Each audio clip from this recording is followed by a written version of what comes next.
As people continue to gather in the streets protesting the shooting death of a man by Border Patrol, the city of Minneapolis is urging calm and de-escalation. This morning, federal agents shot and killed a 37-year-old nurse at the local Veterans Hospital.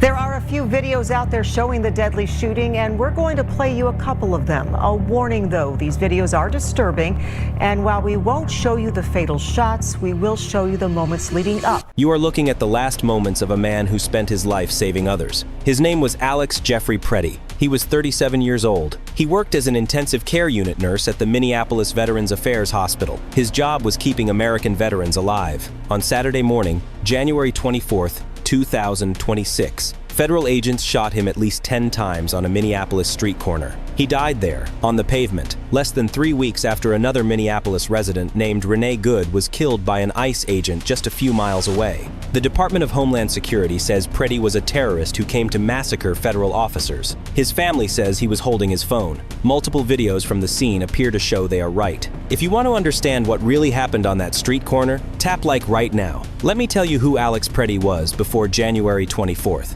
He grew up in Green Bay, Wisconsin. He played football, baseball, and ran track at Preble High School. He was a Boy Scout. He sang in the Green Bay Boy Choir. After graduation, he went to the University of Minnesota. He earned a bachelor's degree in biology, society, and environment in 2011. He worked as a junior research scientist at the University of Minnesota Medical School, studying how to prevent veterans from dying of colon cancer. Then he went back to school to become a nurse. He put himself through nursing school by working at the VA hospital. When he graduated, he stayed. He got his Minnesota nursing license in 2021. For the last 5 years, he worked in the intensive care unit. His job was the hardest kind of nursing, caring for critically ill veterans in their final days. Dr. Dmitry Drakanja, chief of infectious diseases at the Minneapolis VA, worked with Pretti for years. Here is what he said about him. This is a guy who, within minutes, puts people at ease with his humor, smiling, quick with a joke. He was a guy you just enjoyed being around. He was someone who always said, "What can I do to help with this?" The default look on his face, Drakanja said, was a smile. In December 2024, just 1 month before his death, Alex Pretti cared for a dying veteran named Terry Randolph. Terry Randolph was 77 years old. He had served in the Air Force. He spent his final days in the ICU at the Minneapolis VA, and Alex Pretti was his nurse. Terry Randolph's son, Mac, posted a video to Facebook after his father died. In the video, Alex Pretti stands at Terry Randolph's bedside, surrounded by family members. Here is what Alex Pretti said that day. Today we remember that freedom is not free. We have to work at it, nurture it, protect it, and even sacrifice for it. May we never forget and always remember our brothers and sisters who have served, so that we may enjoy the gift of freedom. Then Alex Pretti led an honor walk. He wheeled Terry Randolph's gurney through the hospital, draped in an American flag, so the staff could pay their respects. Mac Randolph said it was not the first time Pretti had done that. He was as compassionate a person as you could be. Mac Randolph told the Minneapolis Star-Tribune, "Just the sweetest person you can imagine." After Alex Pretti was killed, Mac Randolph shared that video again. He wrote, "My father's final words to me were continue to fight the good fight. He would be honored in Alex's sacrifice and ashamed of this current administration. If you believe veterans' caregivers deserve better than this, comment honor below."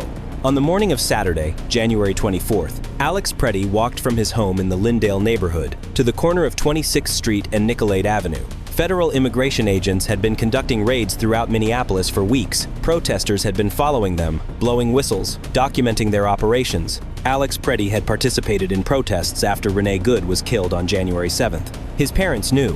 They had talked to him about it just 2 weeks earlier. "We had this discussion with him," his father, Michael Pretti, told the Associated Press. "Go ahead and protest, but do not engage. Do not do anything stupid, basically." And he said he knows that. He knew that. Alex Pretti was a legal gun owner. He had a permit to carry a concealed handgun in Minnesota. His family says he got the permit about 3 years ago. His neighbor, Jeannie Weiner, lived near Pretti for 5 years. She described him as a gentle, good person who would never attack anyone. He would never, ever attack a police officer, she said. Multiple videos captured what happened that morning. They have been verified by Reuters, the Associated Press, CNN, CBS News, and the Washington Post. Here is what they show. Alex Pretti is standing in the street, holding his phone in one hand. He appears to be recording federal agents and directing traffic with his other hand. A federal agent interacts with bystanders. The agent pushes a woman to the ground. Pretti yells at the officer. According to one video, he shouts, "Do not push them into the traffic!" The agent walks toward Pretti. The agent pushes him. Pretti moves between the agent and the woman who was pushed down. The agent pepper sprays Pretti in the face. At least 6 federal agents surround Pretti. They wrestle him to the ground. They pin him down. One agent strikes him repeatedly. According to a CNN video analysis, an agent can be seen reaching into the group of officers and removing something from Pretti's waistband. The object appears to match the firearm the Department of Homeland Security says Pretti possessed. That agent stands up holding the gun. He turns and walks away from the group. Less than 1 second later, the first shot is fired. At least 10 shots follow. Alex Pretti slumps to the ground. The officers back away. Alex Pretti lies motionless on the street. Here is the question that will define this case. Was Alex Pretti still armed when he was shot? According to the Washington Post's video analysis, federal agents secured Pretti's handgun moments before shooting him multiple times. According to CNN's analysis, the agent who removed the gun had already turned away from Pretti when the first shot was fired. Charles Ramsey is the former police commissioner of both Philadelphia and Washington, D.C. He reviewed the videos for CNN. Here is what he said. "From what I see right now, this does not look like a justified shooting." He said too many officers were swarming Pretti, which may have led to confusion about whether he was still armed. He called for an independent investigation. He called DHS leadership out of control. If you want to see the full investigation into what happened, make sure to subscribe right now. Within hours of the shooting, the Department of Homeland Security issued a statement. Spokesperson Tricia McLaughlin said federal officers were conducting an immigration operation when an individual approached Border Patrol officers with a 9mm semi-automatic handgun. She said officers attempted to disarm Pretti, but he violently resisted. Fearing for his life and the lives and safety of fellow officers, she said, an agent fired defensive shots. Border Patrol Commander Gregory Bovino held a press conference. He said Pretti had arrived at the scene with a gun and 2 loaded magazines. He said Pretti wanted to inflict maximum damage and massacre law enforcement. Homeland Security Secretary Kristi Noem called Pretti's actions domestic terrorism. Stephen Miller, President Trump's deputy chief of staff, posted on social media that Pretti was a would-be assassin. These statements were made within hours of the shooting, before any investigation was completed, before any witnesses were interviewed, before the videos were fully analyzed. Alex Pretti's parents, Michael and Susan Pretti, learned their son was dead from a reporter. An Associated Press journalist called to ask about Alex. They watched the videos. They recognized their son. They tried calling authorities. The police said call Border Patrol. Border Patrol was closed. The hospitals would not answer questions. Eventually, they called the Hennepin County Medical Examiner. The examiner confirmed they had a body matching their son's name and description. As of Saturday night, no federal law enforcement agency had contacted them about their son's death. The family released a statement, "We are heartbroken, but also very angry." Alex was a kind-hearted soul who cared deeply for his family and friends, and also the American veterans whom he cared for as an ICU nurse at the Minneapolis VA hospital. Alex wanted to make a difference in this world. Unfortunately, he will not be with us to see his impact. Then they addressed the administration's claims directly. The sickening lies told about our son by the administration are reprehensible and disgusting.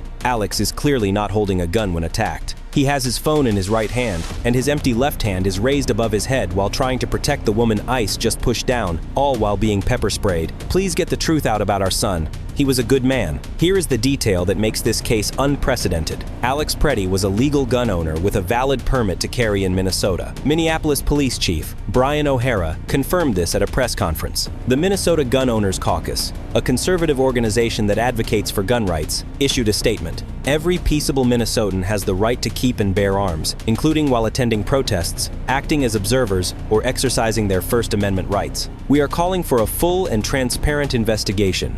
Think about what this means. A man exercising his Second Amendment right to carry a firearm. A man exercising his First Amendment right to protest. Shot at least 10 times by federal agents. After being disarmed. Alex Pretti is the 3rd person shot by federal agents in Minneapolis this month. On January 7th, Renee Good was shot and killed by an ICE agent. On January 14th, Julio Cesar Sosa-Celia was shot in the leg by immigration officers. On January 24th, Alex Pretti was shot and killed by a Border Patrol agent. 3 shootings, 2 deaths, all American soil, all in 18 days. Governor Tim Walz posted on social media after Pretti's death, "Minnesota has had it. This is sickening. The president must end this operation.